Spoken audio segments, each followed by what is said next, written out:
मिलवें सर्वाधार मंगलमय मंगल कर बारंबार।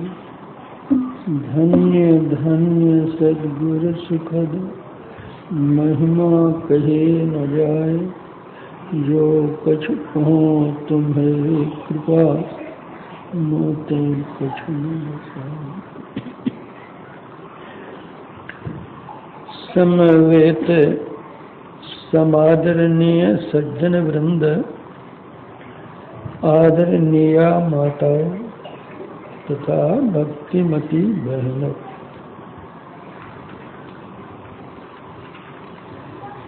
संतमत सत्संग के आरंभ में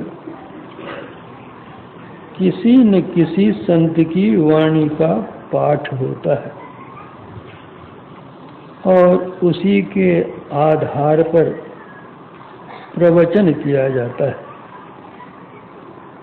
अभी आप लोगों ने रामचरितमानस का पाठ सुना है। रामचरितमानस एक विलक्षण ग्रंथ है। इसमें रहस्यमयी बातें भरी पड़ी हैं, किंतु गोस्वामी जी ने कहा है इस रहस्यमयी बात को सब कोई नहीं जान सकते। इस रामचरितमानस में काव्य के 9 रस भरे हुए हैं। जप तप योग विराग ये सब भरे हुए हैं। जैसे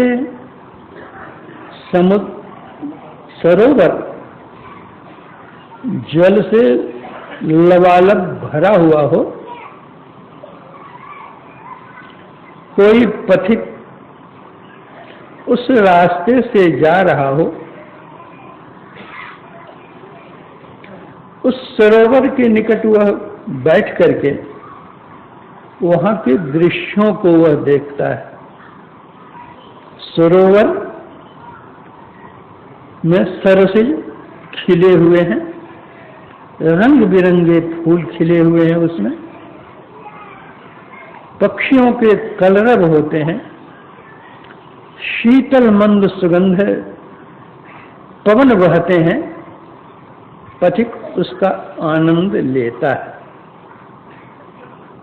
लेकिन उस सरोवर में जल के नीचे जो जलचर हैं, उन जलचरों का पता पथिक को नहीं होता। जल के नीचे जलचरों का पता उसी को होगा जो उसमें जाल डालकर नीचे के माल को निकाल सकता है।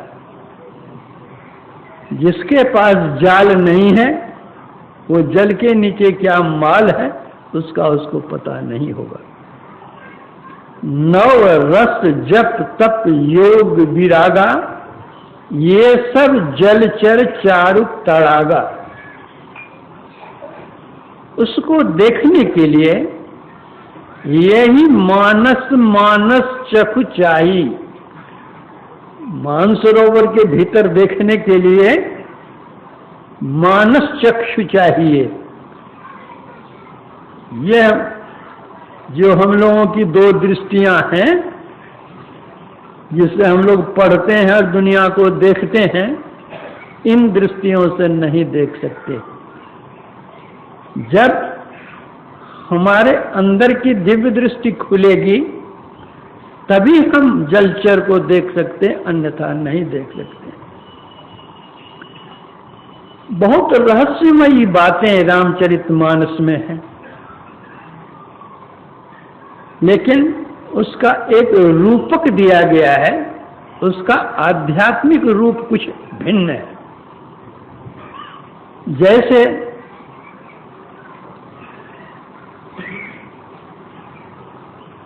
भगवान राम जंगल जाते हैं, सीता और लक्ष्मण उनके साथ में, वे वाल्मीकि जी के आश्रम में पहुंचते हैं और पूछते हैं कि 14 वर्षों तक रहना है, हम लोग 14 वर्षों तक कहाँ रहेंगे, सो बतलाइए। तो वाल्मीकि जी ने जो 14 वर्षों के लिए स्थान बतलाया है, वो किसी जंगल में नहीं बतलाया है, मनुष्य के अंदर बतलाया है। और उसमें बतलाया कि इस 14 तरह के जो व्यक्ति हैं, उन 14 तरह के व्यक्तियों के अंदर आप रहिए।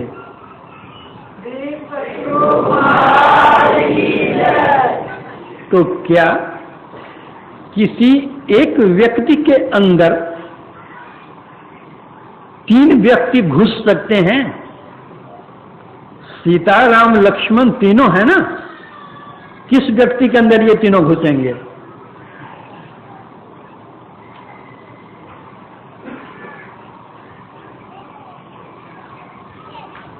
मतलब जिस तरह कुशल स्वर्णकार के पास कोई स्वर्ण हार ले जाए बेचने के लिए, तो स्वर्णकार हार को नहीं देखता है, वह सोना को देखता है।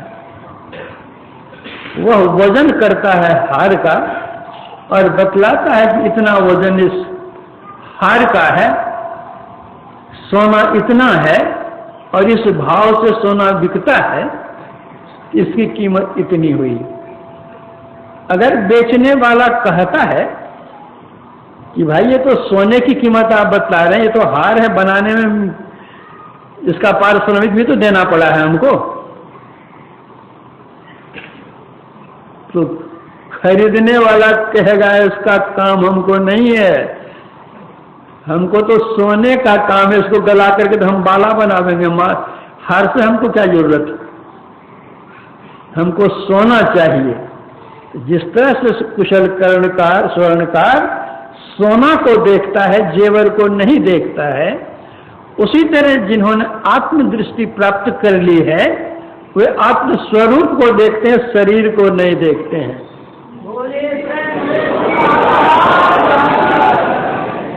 आत्मरूप से राम तो सर्वव्यापक हो ही सकते हैं, है ही, इसमें क्या शक है।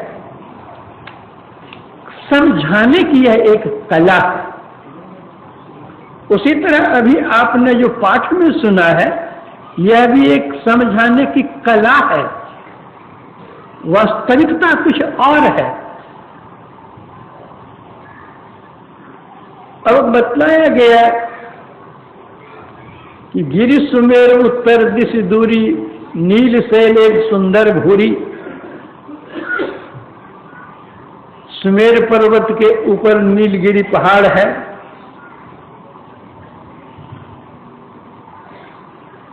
उस पर तालाब है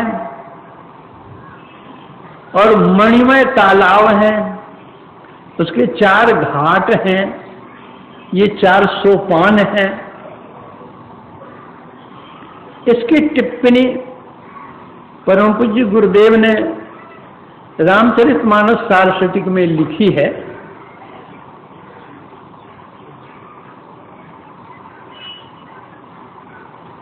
भूमंडल के किसी भी भूगोल में इस तरह के पहाड़ और सरोवर की चर्चा नहीं है। जब भूमंडल के किसी भूगोल में इस तरह सोने का पहाड़ और रत्न जड़ित क्या कहते हैं तालाब, तो बाहर में चर्चा नहीं है, तब तो ये अंतर की ही बात है ना।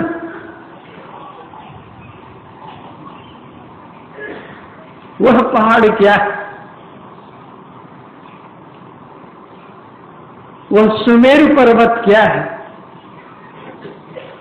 जिसको मेरुदंड कहते हैं, वही सुमेरु है पहाड़। उसके ऊपर जब आंखें हम बंद करके ध्यान करने के लिए बैठते हैं, तो अंधकार का वह पहाड़ आता है। अरे कौवा भी कहीं ध्यान करता है? यहां पर लिखा हुआ उस पहाड़ पर बैठकर कौवा ध्यान करता था। कौवा क्या ध्यान करेगा? वास्तविक बात यह है, कौवा का रंग होता है काला। साधक जब साधना करने के लिए बैठता है, जब तक वह पहाड़ के ऊपर नहीं जाता है, तब तक उसका मन काला बना हुआ रहता है। वही काला मन लेकर के जाता है उजला करने के लिए, हंस बनने के लिए। जब महादेव जी की भी इच्छा हुई कि हम जाकर सत्संग करें,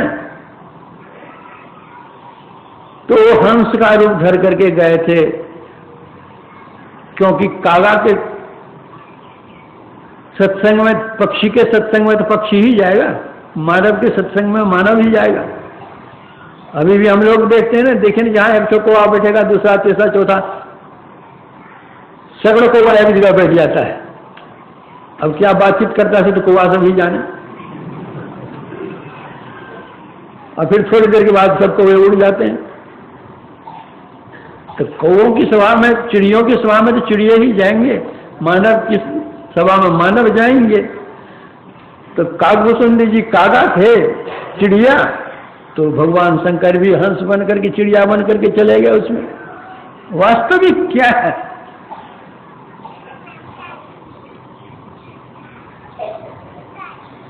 उस पहाड़ पर बैठ करके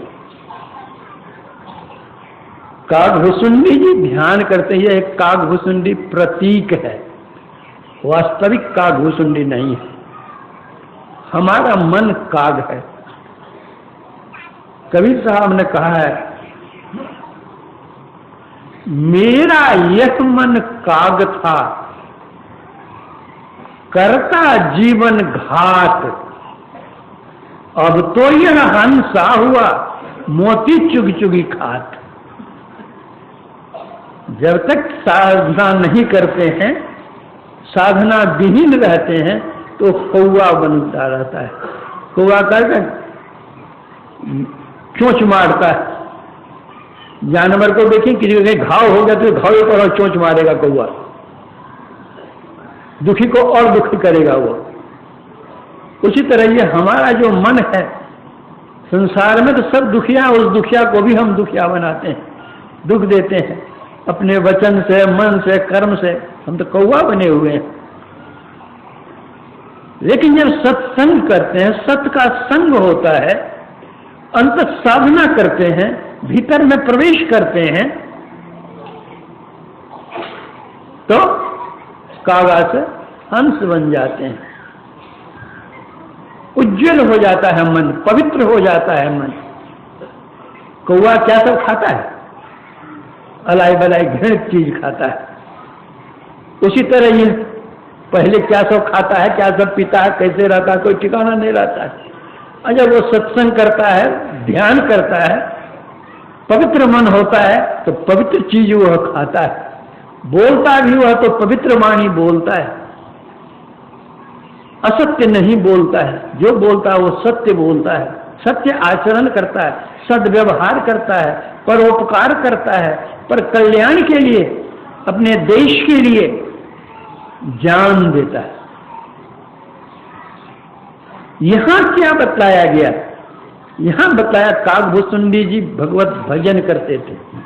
भगवत भजन क्यों करते थे? कोई भी काम कोई क्यों करते हैं, उसका कोई लक्ष्य होता है। भक्ति करते हैं मुक्ति के लिए, भगवत प्राप्ति के लिए। तो कागभूषुंडी जी भगवत भजन करते थे, भगवत प्राप्त करने के लिए, ईश्वर को प्राप्त करने के लिए। तो सरोवर में जो 4 सोपान बतलाए गए हैं, वे 4 सोपान क्या हैं? लिखा गया है कि 4 वृक्ष के नीचे बैठ करके वे 4 प्रकार की साधना करते थे। पीपर तरुतर ध्यान सो धरई, जाप यज्ञ पाकर तर करई, बटतर का हरि कथा प्रसंगा, आवै सुने विहंग अनेक विहंगा, आम छाण करी मानस पूजा, तजी हरि भजन काज नहीं दूजा। अब उस रामचरित मानस की इन चौपाइयों से आप अपनी साधना का मिलान करके देखिए तो आपके गुरुजी ने क्या बतलाया है। कागभूषण जी बटतर का हरि कथा प्रसंगा, बट वृक्ष के नीचे बैठ करके कथा प्रसंग करते थे। आपके गुरुजी भी तो बतलाए सत्संग करने के लिए।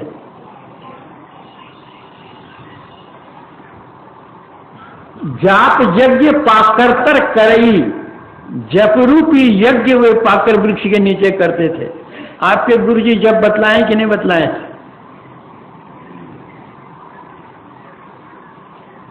और कागभूषण जी क्या करते थे? आम छाह करी मानस पूजा। तो अब मानस जप करते हैं, उसके बाद मानस ध्यान आपको बताया गया है कि नहीं?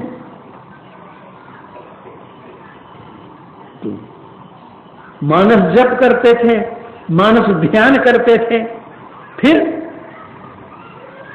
और कुछ करते थे। पीपर तरुतर ध्यान सो धरई, इस मानस ध्यान के बाद और भी कोई ध्यान है वह भी करते थे। वह क्या है? वही है दृष्टि योग और वही है नादानुसंधान। पीपर कर बैठ करके वे करते थे। ये चारों वृक्ष क्या हैं, इसकी भी चर्चा रामचरितमानस सटीक में आप पढ़ेंगे। तो जो क्रिया करके कागभूषण जी ने प्रभु को पाया, वही क्रिया आपको बतलाई गई है। आप भी अगर वह क्रिया करेंगे तो आप भी प्रभु को पाएंगे।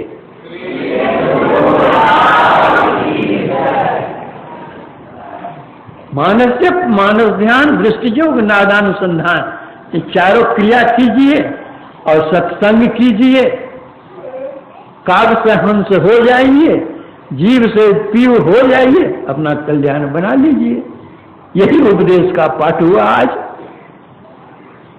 यही हम लोगों को गुरु महाराज बतलाए हैं। हम लोगों को श्रद्धापूर्वक निष्ठापूर्वक करनी चाहिए। करेंगे तो पाएंगे। जो करई सो तरई, अपरिहरई काम सब, बदत इति अमलमति दास तुलसी। यह एक रूपक देकर के बतलाया गया है। यथार्थता इसके अंदर में यह है। पहले मानव जप अच्छी तरह हम लोग कर लें, नींव मजबूत हो जाएगी, फिर उसके ऊपर भव्य भवन बनेगा। मानस ध्यान होगा आपका। अगर मानस जप ठीक नहीं है तो मानस ध्यान ठीक नहीं होगा। मानस जप ठीक होगा, मानस ध्यान ठीक होगा। जिसका मानस जप मानस ध्यान ठीक होगा, दृष्टि साधन की क्रिया उसके लिए सरल हो जाएगी। और जिसके लिए दृष्टि साधन की क्रिया सरल हो जाएगी, उसके लिए नादानुसंधान सुगम हो जाएगा। और जो नादानुसंधान की साधना करेगा तो गुरु महाराज कहते हैं, नाद सो नादों में चली धरु, प्रणव सत ध्वनि सार रे, एक ओम सतनाम ध्वनि धरी, में ही हो भव पार रे। ये दैहिक दैविक भौतिक मानस जितने रोग हैं सब संताप देने वाले हैं। इन संताप से मुक्ति हो जाएगी, आवागमन का चक्र छूट जाएगा, परम सुख शाश्वत शांति की प्राप्ति उस प्रभु के पाने से हो जाएगी। इसलिए संत मत बतलाता है कि घर बैठे रहो, कहीं बाहर जाने की जरूरत नहीं है। घर में जो भोग घर ही में, घर तज बन नहीं जावे। तो गुरु महाराज हम लोगों को भी यही कहते हैं, कहीं जाओ मत, बैठ करके ध्यान करो।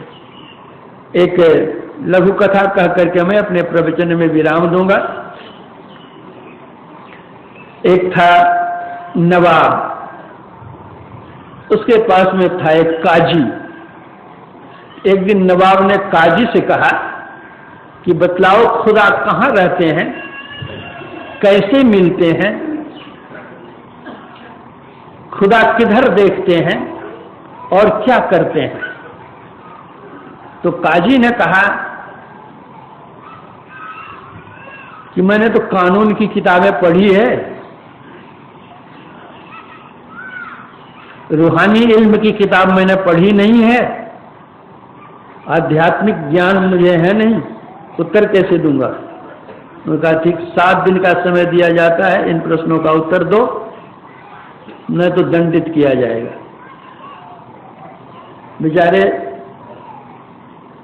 काजी आ गए, बड़े चिंतित हुए, क्या जवाब दें, किससे पूछें?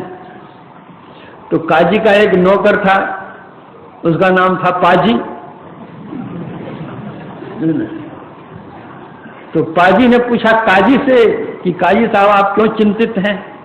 अगर तुमको सुनाकर क्या होगा, कहिए। आपका नमक खाते हैं हम, जो सेवा होगी करूंगा। तो कहा ऐसी ऐसी बात है, नहीं तो 1 सप्ताह के बाद प्राणदंड में जो दिया जाएगा। तो पाजी था बड़ा तेज, उसने कहा कि जो छोटी छोटी बात है ये सोहबत शरीफों की करने से इसका ज्ञान हो जाता है, आपने सोहबत शरीफों का किया नहीं है। तो आप नवाब साहब को लिख दीजिए कि मैं जाकर के उत्तर दे दूं। अरे मेरे बदले में तू जाएगा, जवाब नहीं देगा तुमको ही दंड मिल जाएगा। बोला मेरी चिंता आप नहीं कीजिए। तो उसने पत्र लिख दिया नवाब को कि मेरे बदले में यह जा रहा है, उसका उत्तर देगा। पाजी पहुंच गया वहां का नवाब के पास, पत्र दिखलाया, कहा कि काजी साहब ने मुझको भेजा है। कहा तो दो जवाब, खुदा कहाँ रहते हैं, कैसे मिलते हैं, किधर देखते हैं, क्या करते हैं? तो था तो पाजी लेकिन बड़ा तेज बुद्धि का था। उसने कहा देखिए नवाब साहब, जो पूछने वाले होते हैं और जो जवाब देने वाले होते हैं, दोनों के बैठक में अंतर होना चाहिए। जो पूछने वाला है उसको नीचे बैठना चाहिए और जो जवाब देगा उसको ऊपर बैठना चाहिए। तो पहले आप मुझको ऊपर बैठाइए, आप नीचे बैठिए।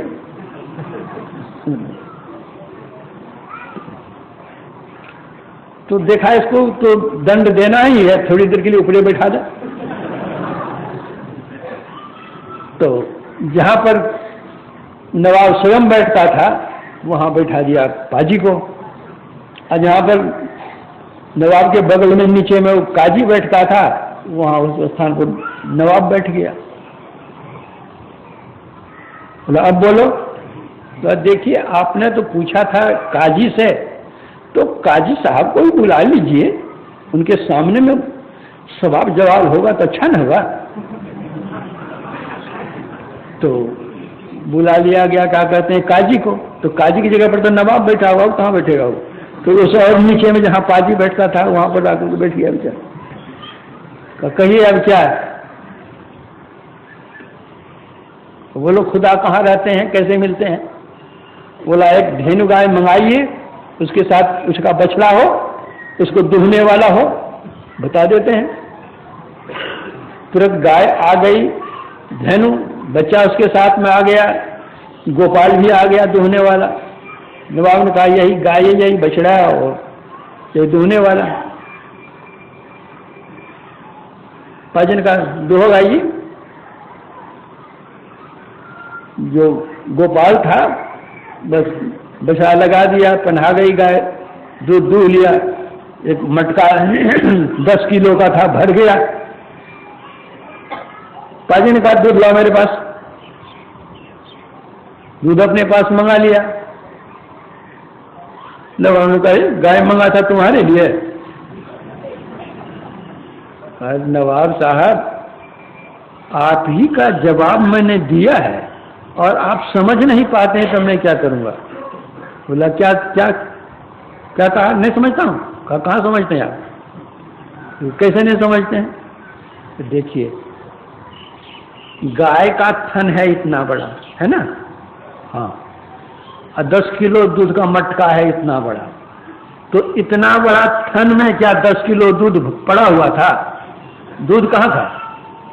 दूध गाय के समूचे शरीर में फैला हुआ है, लेकिन जब कभी भी दूध मिलेगा तो गाय के थन में ही दूध मिलेगा।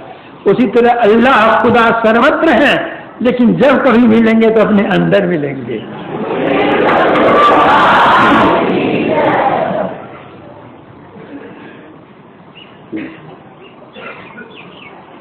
तो खुदा किधर देखते हैं सो बतलाओ।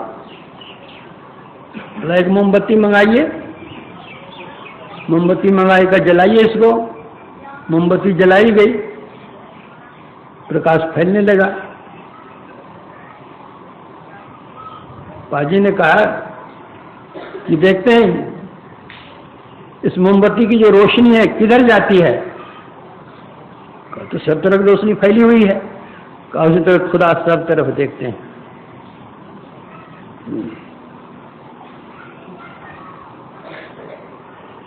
तो खुदा करते क्या सो बतलाओ।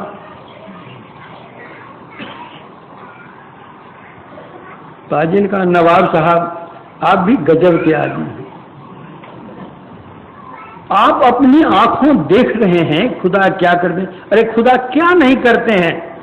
आप अपनी आंखों देख रहे हैं कि पाजी को नवाब बना दिया, नवाब को काजी बना दिया, काजी को पाजी बना दिया।